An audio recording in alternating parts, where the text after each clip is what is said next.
when you watch them, especially in the last 4 or 5 games, they've connected consistently against everybody, and he's a big receiver, got great ball skills. Quarterback is very, very talented. He's got NFL arm, and it's tough. When they start so well, they played everybody tough, especially in the first half, and they stress you now. They're going to get a lot of snaps, and you get a receiver of that caliber that has his skill set, and then you get a quarterback that has such a quick release and such a strong arm, and also has deep ball accuracy. Obviously a very very tough challenge for our secondary. It's going to be we're going to have to be at our best.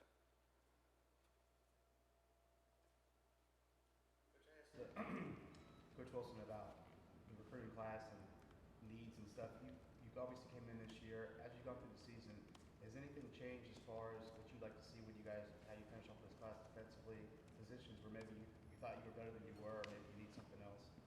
Well, I think that we're pretty close to what we thought we needed. The numbers are pretty close to being what they were. They don't really change a whole lot. You kind of have an idea.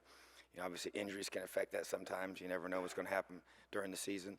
I think, though, that we've got a good, strong group up front that of guys committed to us. We need to get some more there, we feel, just because that's just, to me, that's where the game is won. And even from Saturday's game, just the size, and athleticism of the teams that you play, you got to be able to have depth, so you can just roll guys in and keep them fresh and keep them playing hard. So, and then just be able to me, focus is guys that have that extra burst to get to the quarterback. So that's an emphasis for us for sure. And we got some older linebackers that we know we have to be able to replace. And I think Coach even mentioned that as well earlier. But so that was a need going in, and it's still a need, for us for sure. And then I think the corner position to me sticks out. Just numbers.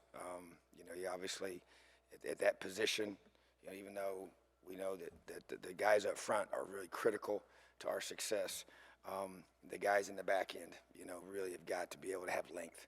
The receivers they seem like they just keep getting bigger and bigger, every year, and so because of that, you got to have some length, and you have to have the ability to twitch, change of direction wise for us to be able to play the things we want to play in the secondary. So, I would say similar emphasis, that we want, and important class for us for sure, as we build this scheme and build our system and build, the guys that we want, to be a part of this thing. So I think it's, as we have worked really hard during the season to recruit, our staff spends, certain nights of the week getting guys on the phone and sharing it around and really, getting connected with these guys that we're going after, and that's about ready to go, to a contact period here on Sunday. So we'll get in their homes and get in their schools and get with them face to face more than we have in the past. So that's an exciting time for us, and so really, really critical part of the process. You talked at the start of the season about needing to build a culture where they love each other, they play for each other. Is that maybe the area that's grown the most as the season's gone along from when you arrived to the point where the defense? I think that's been a big area of growth for sure. I don't know if it is the biggest. I do know that they're a close group right now that enjoys being with each other and enjoys spending time together off the field. And obviously we spend a lot of time together at the facility here. But just learning to make it not about me is really the key concept to me. And that's what the guys have bought into.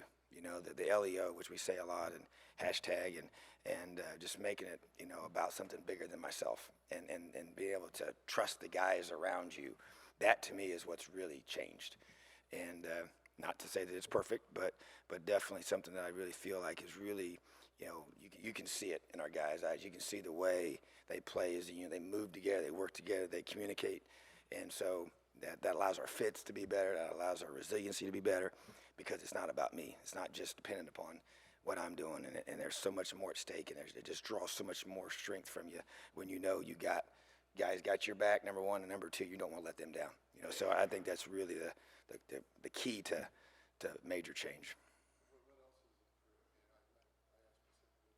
Mm-hmm.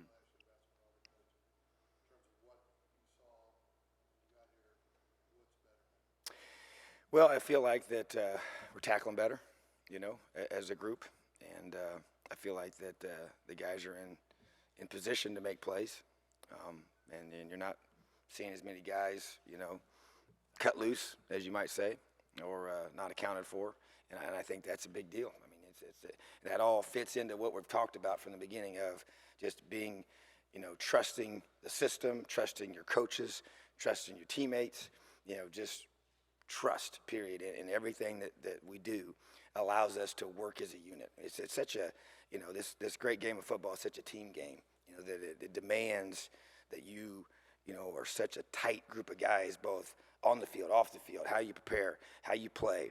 And, and as a defensive guy, it eliminates, big plays when you can, have that support around you and the fits are right and and the effort's right and the angles are right.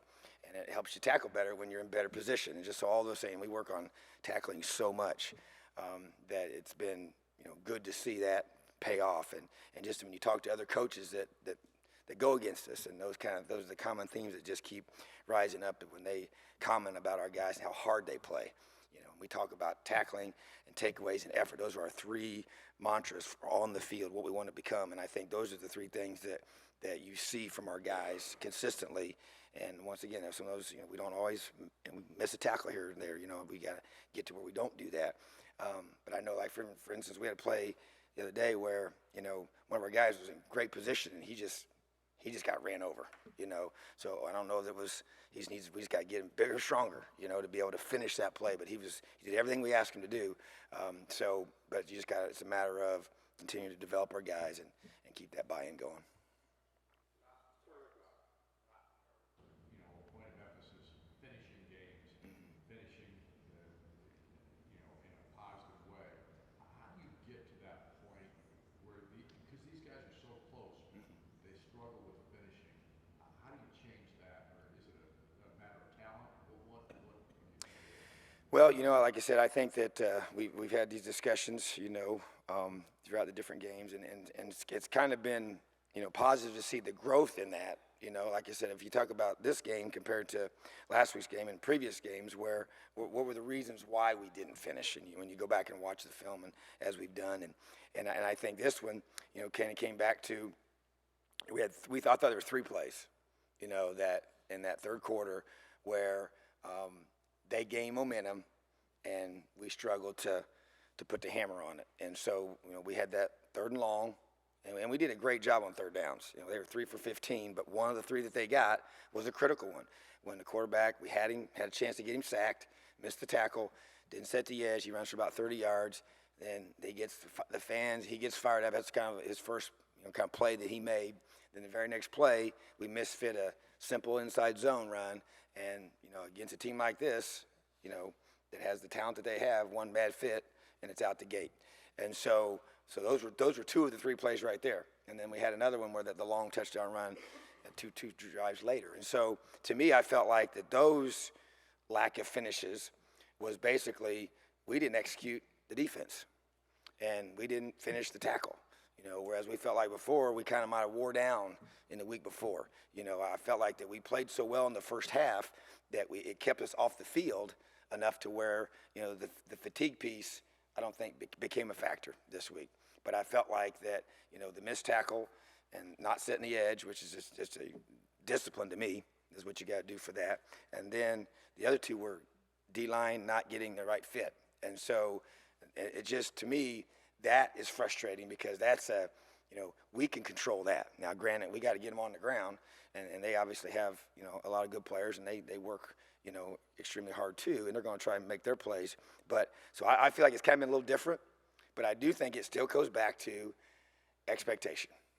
It's that core confidence to know that we're going to find a way to win this game, and I believe the belief is there, and the effort has been tremendous. It's just being able to develop our guys, get them strong enough, get them to where there's not a mistake at a critical time. And you gonna play perfect? No, But the thing that was so frustrating was we really played so well, and you really had so few where you could point to, and yet those three plays really were the difference in the game. And I can think back of playing some other places I've been playing, some elite teams there. It's like that's what usually happened. know, it's like a play or two, you make a mistake against that team, and they make you pay immediately. And it's hard to, you know, the margin for error is so small, you know, and when you're playing a team like that and their venue, you know, they're obviously got a lot of talented players. And so, you know, we needed to be, you know, not perfect, but darn near close, you know, in all three phases. And so, but I was, you know, I just going to continue. What I love about our guys is, you know, they have bought in. You can see it in their eye. They're playing so hard. And to me, it's just about getting that one, I don't call it a signature win, but just that just to be able to be in that moment like we did against Michigan State earlier in the year, do it again. You know, yeah, we did want do it again. And yeah, we've been close, and I told our guys, I don't get another text message from any of my buddies saying how hard your kids played and how close you are, because I'm tired of hearing that, okay? Because we just want to finish. We want to finish, and we're going to keep preaching it, and we're going to be relentless in demanding that that's how we practice, that's how we prepare until we get what we want. And so I think the guys are giving us so much, and so I'm so proud of them, and I told them that on Sunday in our meetings. But you know, I just want it so bad for them because I've seen how hard they've worked and how much they want this, and they've played extremely well against some awful good football teams consistently, week after week after week. We just got to, you know, shore that up and find a way to finish. Possibility of a bowl game after this week. Coach Wilson last year talked about those extra practices you get that a lot of people don't talk about how important those are. For you as a first-year coordinator, how big would those be, not only to work with the guys who are playing, but maybe guys, true freshmen, redshirt freshmen that aren't playing as much, to get them some reps and just kind of work with them? It's almost like another spring ball. It is. It's extremely important, you know, and based on when you play, determines how many practices you'll get. But every one of those practices is huge. It's huge for your current guys. It's huge for and we're relatively young, so that's going to be really, really important for those, or even our ones and twos to get reps. Our younger guys, if you mentioned, to as a team, to, you know, especially when you have an opportunity to do the things that you can't do with them in the off season. You know, the tackling and the technique and the understanding the scheme and getting guys that maybe be on the scout team, you know, during the season, get some extra reps with them, you know, running our defense, you know, with the younger guys. So, you know, I think that every coach in America would agree that that's a big deal. That's one of the strong advantages of getting to a bowl game and extending your season and getting a chance to maximize your work on your technique. Revolving door for Purdue a little bit last year. David Blau eventually, I think, wound up sort of taking it on at the end. This year he's obviously been a lot better. What's allowed him to have success this season? And if you've studied any of him from last year to this year, how have you seen him, I guess, improve? Well, the biggest thing, you know, when you watch him, you know, he's has such a quick release. And he throws the ball with so much, you know, velocity that it's hard. You don't have a lot of time to recover, you know, and that's why everybody wants that kind of release. And sometimes, you know, arm strength isn't as important as accuracy probably, but he can make all those throws that you want him to make. And I think what I've noticed just from watching him from last year to this year is I think they've simplified what they're asking him to read, and it's made him much more effective. And being able to get the ball out quicker and being able to, you know, he's not trying to, you know, maybe is complicated progression, and because of that, you know, he's able to be more accurate, and I think that you see the benefit of that, you know, and I think that they got good receivers around him, and he gets the ball close to him, and they're able to make plays, you know. So I think his deep ball touch has improved, and I think that's something that's allowed him to be able. Anytime you can throw it over your head, and then that's, you know, you're thinking about that all the time. You know, it obviously affects things. So they've done a good job of stretching the field and making you defend that, you know. So, but he's playing with a lot of confidence. I mean, he gets back here and he rips that thing now, man. He's just, you can tell he feels really good in what they're doing and very comfortable in his progressions and reads, and the ball comes out on time, you know. So I think he's pretty good.